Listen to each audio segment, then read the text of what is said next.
कवठेमंकाळ तालुक्यातील करोलीटी येथे अनैतिक संबंधास अडथळा आणण्याच्या कारणावरून पत्नीने प्रियकराच्या मदतीने पतीचा काठीने मारहाण आणि गळा दाबून निर्घृण खून केलाय.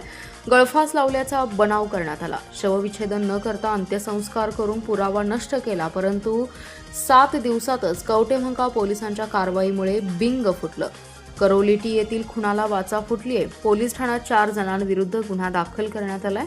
अनैतिक संबंधात आडकाठी करताना पत्नीने प्रियकराने संगनमत करून रक्तरंजित कट रचला. पत्नी नीलाबाई भारत करपे आणि तिचा प्रियकर बाबाजी गोविंद करपे यांनी पती भारत इराप्पा करपे यास काठीने बेदम मारहाण करून गळा आवळून ठार मारलं.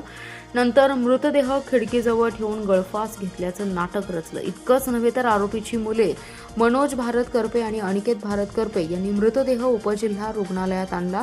रुग्णालयात दारू पिऊन मृत्यू झालाय अशी खोटी माहिती दिली. यावेळी कवठेमंकाळ येथील उपजिल्हा रुग्णालयातील डॉक्टर्सनी शवविच्छेदन करण्याची विनंती केली. डॉक्टर्सना दमदाटी करून शवविच्छेदन न करता मृतदेह घरी घेऊन गेले. पोलिसांना न सांगता थेट अंत्यसंस्कार करून पुरावा नष्ट केला. ही घटना 28 मार्च रोजी रात्री 9:30 वाजण्याच्या सुमारास करोलीटी गावात घडली. या घटनेनंतर मृताचा भाऊ मारुती करपे यांनी सदरच्या मृत्यूबाबत संशय व्यक्त केला होता. कवठेमंकाळ पोलिसांना खास बातमीदाराकडून घटनेची माहिती मिळाली आणि गुन्हा उघडकीस आणला. या प्रकरणी पत्नी नीलाबाई भारत करपे, प्रियकर बाबाजी गोविंद करपे, मुलगा मनोज भारत करपे आणि अनिकेत भारत करपे या 4 जणांविरुद्ध गुन्हा दाखल करत अटक केली आहे. महापालिकेत सत्ताधारी भाजपामध्ये महापौर धीरज सूर्यवंशी आणि स्थायी समिती सभापती अतुल माने यांच्यातील वाद चांगलाच पेटलाय. महापालिकेच्या विविध प्रश्नांसंदर्भात आमदार सुधीर गाडगीळ यांनी मुख्यमंत्री, महसूल मंत्र्यांसह विविध खात्याच्या सचिवांची भेट घेतली. यासाठी स्थायी समितीचे सभापती अतुल माने यांना बोलावलं, पण महापौर धीरज सूर्यवंशी यांना डावललं.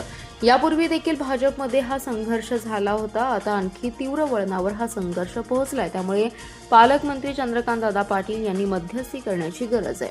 महापालिकेच्या निवडणुकीपासूनच भाजपमध्ये जोरदार गटबाजी उफाळून आली होती.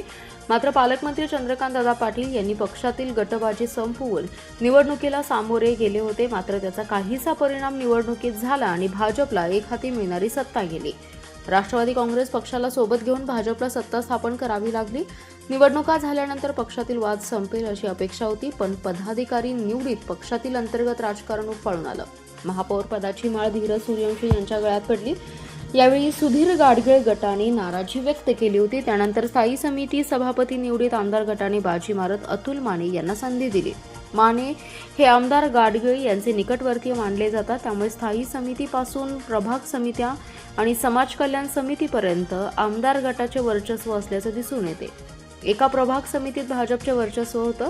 सभापती पदासाठी भाजपकडून महापौर समर्थक उमेदवाराने अर्जही भरला होता, पण तडजोडी अंती हे सभापतीपद विरोधी काँग्रेसला देण्यात आलं. यामुळे महापौर आणि त्यांच्या गटाला राजकीयदृष्ट्या बाजूला ठेवण्याची रणनीती सुरू असल्याची ही चर्चा आहे. पालकमंत्री चंद्रकांतदादा पाटील यांनी काही दिवसांपूर्वी अंतर्गत संघर्ष मिटवण्याचा प्रयत्न केला होता, पण पुन्हा गटबाजी सुरू झाली आहे. त्यामुळे भाजपमध्ये सर्व काही सुरळीत नाही अशी चर्चा रंगली आहे.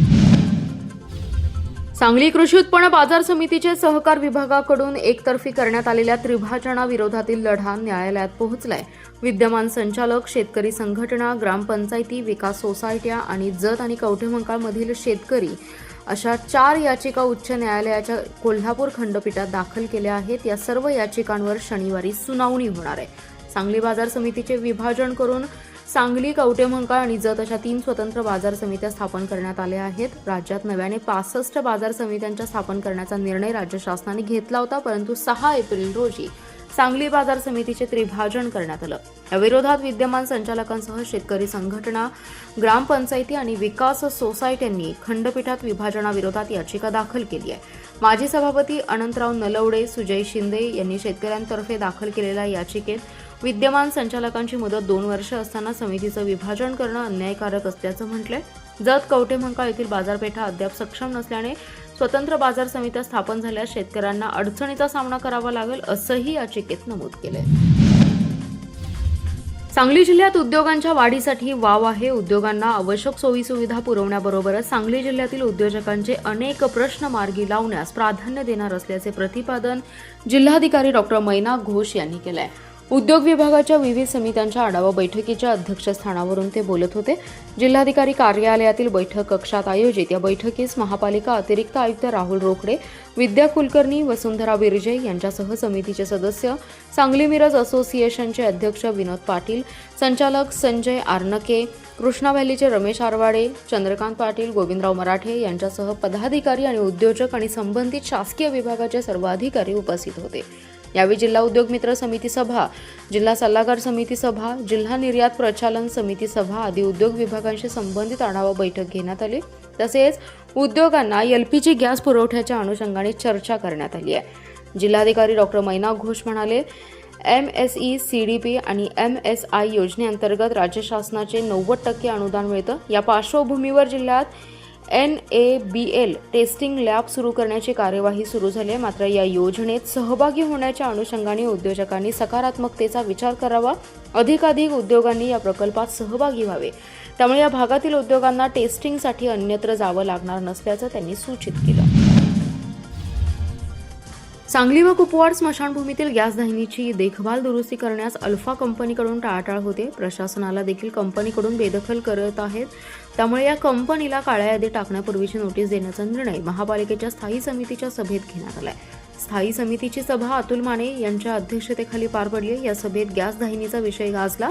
सांगली कुपवाड येथे उभारलेल्या गॅस दाहिनीची 5 वर्ष देखभाल करण्याची जबाबदारी मक्तेदार कंपनीचे. मात्र कंपनीने 2 वर्षानंतर देखभाल केली नाही. प्रशासनाने 2दा नोटीस देऊनही समाधानकारक उत्तर दिलं नाही. त्यांना काळ्या यादीत टाकण्याचा निर्णय स्थायी समितीच्या गेल्या सभेत झाला होता. मात्र या कारवाईपूर्वी नोटीस देणं गरजेचं होतं. त्यामुळे 7 दिवसांची नोटीस देऊन काळ्या यादीत टाकण्याचा निर्णय या सभेत घेण्यात आलाय. गॅस लाईनच्या चरी मुजवण्याबरोबरच पाणी आणि ड्रेनेज लाईनच्या चरीही मुजवण्यात आल्यात. उर्वरित 7 कोटींचा निधी अन्य कामांवर खर्च केलाय. त्यामुळे गॅस लाईनसाठी खोदलेल्या रस्त्याची दुर्दशा कायम असल्यावरून सभेत संताप व्यक्त करण्यात आला. यापुढे ज्या त्या कामासाठीच रक्कम खर्च झाली पाहिजे, अन्यत्र निधी वळवता येणार नाही असे स्पष्ट निर्देश स्थायी समितीचे सभापती माने यांनी प्रशासनाला दिले. आलदर चौक ते स्फूर्ती चौक रस्ता रुंदीकरणाचं काम सुरू आहे. स्फूर्ती चौक येथे सार्वजनिक स्वच्छतागृह आणि 6 गाळ्यांमुळे रुंदीकरण कामात अडथळा आहे. स्वच्छतागृह पाडणे तसेच गाळे हटवून पुनर्वसन करण्याचे आदेश देण्यात आले. संजयनगर येथील एका गॅस एजन्सीसमोर मागील काही दिवसांपासून ग्राहकांच्या प्रचंड रांगा लागत आहेत. त्यामुळे गॅस सिलेंडर मिळवण्यासाठी नागरिकांनी अक्षरशः हेलपाटे मारावे लागत आहेत. दररोज 2 गाड्या सिलेंडर येत असल्याचा दावा केला जातो, परंतु अनेकांना वेळेत सिलेंडर मिळत नसल्याची तीव्र नाराजी आहे. 15 दिवस आधी बुकिंग करूनही 48 तासात सिलेंडर मिळण्याचा नियम फक्त कागदावरच असल्याची टीका नागरिकांनी केली आहे. घरपोच सेवा दिली जाईल असं सांगितलं जातं, परंतु प्रत्यक्षात ग्राहकांना एजन्सीसमोर रांगेत उभं राहावं लागतंय. ग्राहक अंजू जोशी म्हणाल्या, 15 दिवसांपूर्वी बुकिंग केलं, 4 वेळा फेऱ्या मारल्या तरी देखील सिलेंडर मिळालं नाही. राष्ट्रवादी काँग्रेस शरद पवार पक्षाचे सांगलीवाडीतील नगरसेवक अभिजित कोळी यांनी नगरसेवक होण्यापूर्वी सामाजिक बांधिलकी जपत अनेक कार्यक्रम घेतले. अनेक खेळाडू गोरगरिबांना मदत देखील केली. आता नगरसेवक झाल्यानंतर त्यांनी 5 वर्षाचं मानधन आशा सेविकांच्या मुलांच्या शिक्षणासाठी देण्याचा निर्णय घेतलाय. त्यांनी राबवलेल्या या उपक्रमाचं आता कौतुक होऊ लागलंय.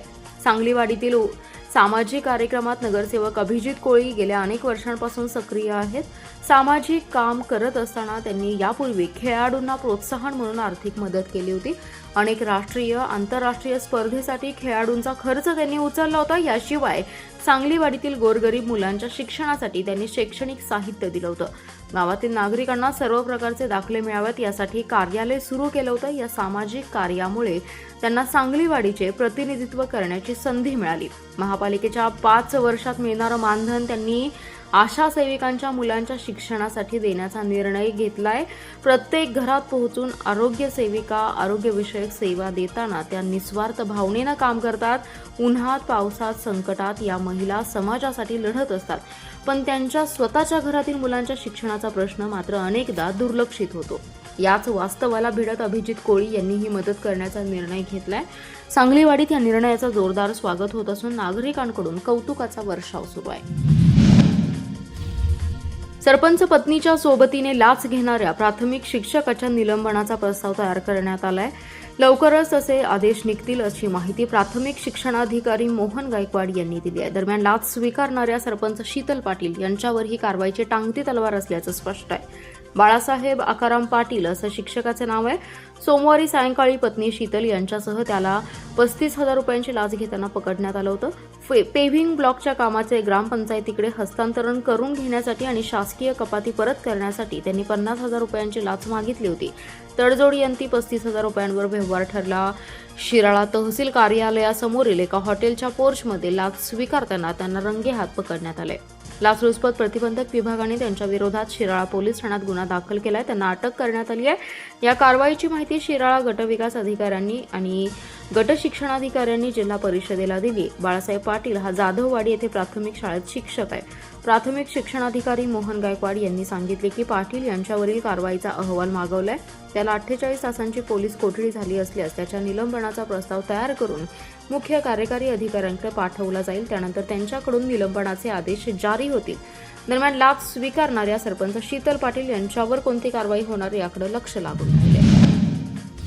बाप हा कुटुंब व्यवस्थेतील आधारस्तंभ असतो. वडिलांचे कष्ट, त्याग आणि समर्पणामुळेच कुटुंबीय व्यवस्था बळकट बनते, असे प्रतिपादन प्रख्यात युवा कीर्तनकार हरिभक्त परायण उमेश कीर्तत महाराज यांनी केले. वंजारवाडी येथे आयोजित कीर्तन कार्यक्रमात ते बोलत होते. ते म्हणाले, कुटुंबातील बाप हा स्वतः त्रास, कष्ट, दुःख, यातना सहन करतो, परंतु मुलांच्या आयुष्यासाठी उजेड वाटा निर्माण करतो.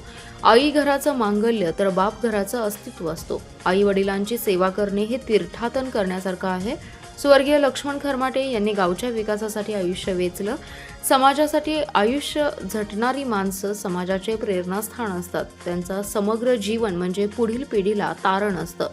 सरपंच अरुण खरमाटे म्हणाले, स्वर्गीय लक्ष्मण खरमाटे यांनी गावचे सरपंचपद समर्थपणे भूषवलं. समाजकारणात आणि राजकारणात राहूनही त्यांनी कधी कुठल्या पदाचा, पैशाचा मोह केला नाही. त्यांनी समाजाची निरपेक्षपणे सेवा केली. आयुष्यभर कष्टाची, त्यागाची लिपी गिरवणारे लक्ष्मणांना म्हणजेच त्यागाचे, निष्ठेचे आणि समाजसेवेचे मूर्तिमंत उदाहरण होय. कर्तृत्व संपन्न माणसांच्या त्यागामुळेच सदृढ समाजाची पायाभरणी होते. या प्रसंगी वडील बंधू आनंदराव खरमाटे, युवराज खरमाटे, आई लक्ष्मीबाई आणि बहीण अक्काताई ओमासे यांनी संयोजन केलं. ग्रामस्थ, महिला आणि भाविक मोठ्या संख्येने यावेळी उपस्थित होते. महापालिकेच्या नूतन आयुक्त संजिता मोहपात्रा बुधवारी 15 एप्रिल रोजी आयुक्तपदाचा पदभार स्वीकारणार आहेत. सांगलीकरांनी स्वागतासाठी हार, पुष्पगुच्छ न आणता पुस्तके अथवा शालेय साहित्य भेट म्हणून द्यावीत, असं आवाहन नूतन आयुक्तांनी केले. दरम्यान आयुक्तपदाचा तात्पुरता पदभार जिल्हाधिकाऱ्यांकडे दिला गेलाय. महापालिकेचे आयुक्त सत्यम गांधी यांची अमरावती जिल्हा परिषदेच्या मुख्य कार्यकारी अधिकारीपदी बदली झाली, तर अमरावती जिल्हा परिषदेच्या मुख्य कार्यकारी अधिकारी संचिता मोहपात्रा यांची सांगली महापालिकेच्या आयुक्तपदी बदली झाली. मात्र सध्या त्या रजेवर असल्याने त्यांनी आयुक्तपदाचा पदभार स्वीकारलेला नाही. रजेची मुदत संपल्यानंतर म्हणजे बुधवारी आयुक्तपदाचा पदभार त्या स्वीकारणार आहेत. तत्पूर्वी त्यांनी सांगलीकरांना आवाहन केले की नागरिकांनी पुष्पगुच्छ, हार आणण्याऐवजी शालेय विद्यार्थ्यांना उपयुक्त ठरतील अशी पुस्तके किंवा शालेय साहित्य भेट म्हणून द्यावीत. जमा झालेली सर्व पुस्तके महापालिकेच्या शाळातील गरजू विद्यार्थ्यांच्या शिक्षणासाठी आणि ग्रंथालयासाठी वापरली जातील. महापालिकेच्या वतीने या अभिनव पुस्तक आणि शाळा साहित्य दान चळवळीत सहभागी होऊन सहकार्य करण्याचं आवाहन नूतन आयुक्त मोहपात्रा यांनी केले. दरम्यान महापालिकेच्या आयुक्तपदाचा तात्पुरता पदभार जिल्हाधिकारी मैनाक घोष यांच्याकडे देण्यात आला आहे.